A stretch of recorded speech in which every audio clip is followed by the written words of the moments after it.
The Super Nintendo's library is crammed to the brim with platform action games, so it's no wonder that so many of them slip under my radar. Skyblazer is one of those games, a title I've been aware of for decades but have never really taken the time to give it a chance until now. After working on the SNES adaptation of 1992's cult classic Hoof, the team behind that game would follow up with 1994's Skyblazer, an original game published by Sony-published, a pre-PlayStation software publisher that was known for churning out licensed video games of mostly poor quality. However, what we have here is an original action platformer game that has some interesting South Asian influence to it. Long ago, Ashura and his armies threatened the safety of the world, and the Lord of War would have crushed all in his path if it wasn't for the Sky Lord, a great sorcerer, who defeated Ashura and banished him to another realm. Peace fell upon the world, but as always this is but a temporary arrangement. Centuries later, Ashura is released from imprisonment by his master Raglan, and the world is once again threatened by evil as the sorceress Ariana is captured to satisfy the damsel in distress quota. All is not lost, however, as a young descendant of the Sky Lord is charged with rescuing the fair maiden and ridding the world of Ashura once more. So far, so generic. Even for the early 90s, Skyblazer's narrative leaves a lot to be desired, and admittedly at first glance there isn't much to separate this game from many other of its peers. At its heart, this is a simple platformer with both short range and long range combat. Sky, our hero, relies on basic melee combos to dispatch the enemies with, and it really is basic, but I found it strangely enjoyable. He's also quite agile and able to effortlessly cling to walls, climbing up them to navigate through each of Skyblazer's 18 stages. Yet, it's his ability to unleash various magical spells that add a little variety to proceedings. Starting with a simple projectile spell, a further 7 spells are discovered during progress through the game, with some found directly on the path to Ashura's lair, while others require a little detour. Levels are accessed via a mostly linear map with the occasional opportunity to pick a path, and even the occasional secret areas to be found. But once you're in one of these many levels, it's immediately apparent that Skyblazer sets itself apart by being so enjoyable to play.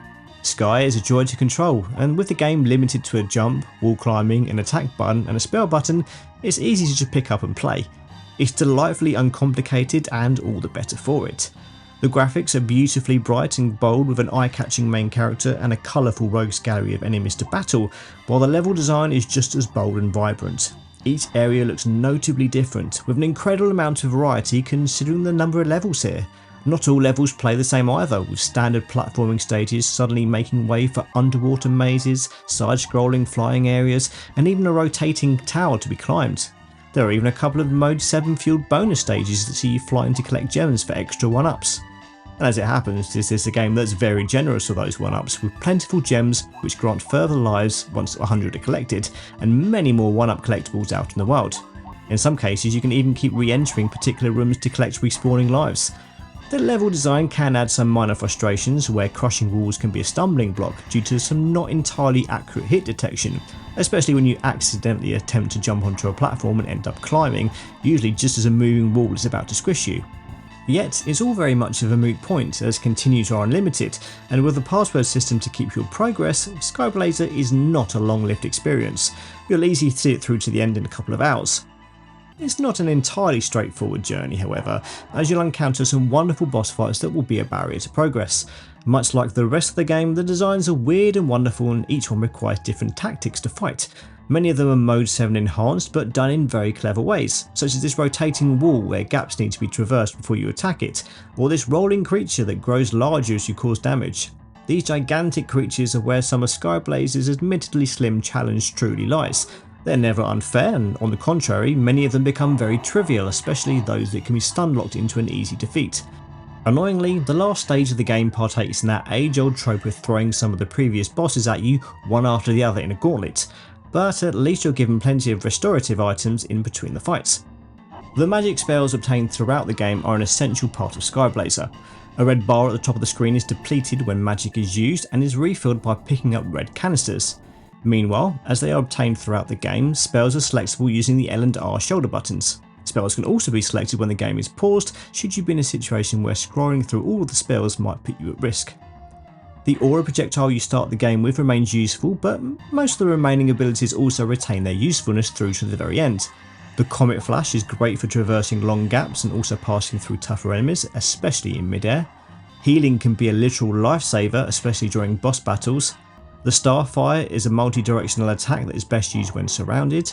The Time Stop freezes most enemies in their attacks, although admittedly it's probably the least useful ability in the game. Warrior Force brings a few seconds of invincibility, but is arguably too brief to be preferable to using other more useful spells.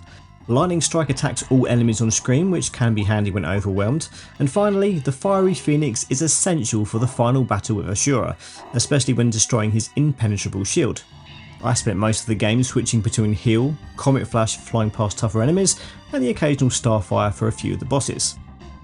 Going back to the South Asian influence I mentioned at the start of this review, the soundtrack is very unique, with tracks using instruments like the sitar, not something you see much in games at this point.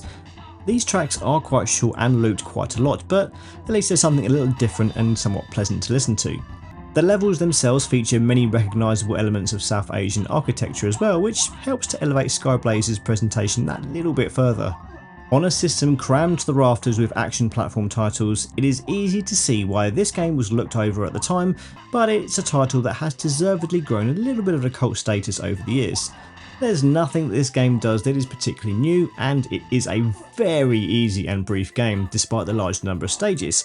However, this is a solid title at its core, and when you're looking for something fun and uncomplicated to blast through, you could do a whole lot worse than Skyblazer. My time spent was enjoyable from start to finish, and its length is just right for a game of this type, especially in this day and age.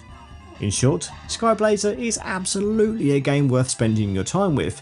If you've got 30 minutes or so, just boot this game up and give it a go. I don't think you'll be disappointed. In fact, why not do it right now and let me know what you think of Skyblazer in the comments.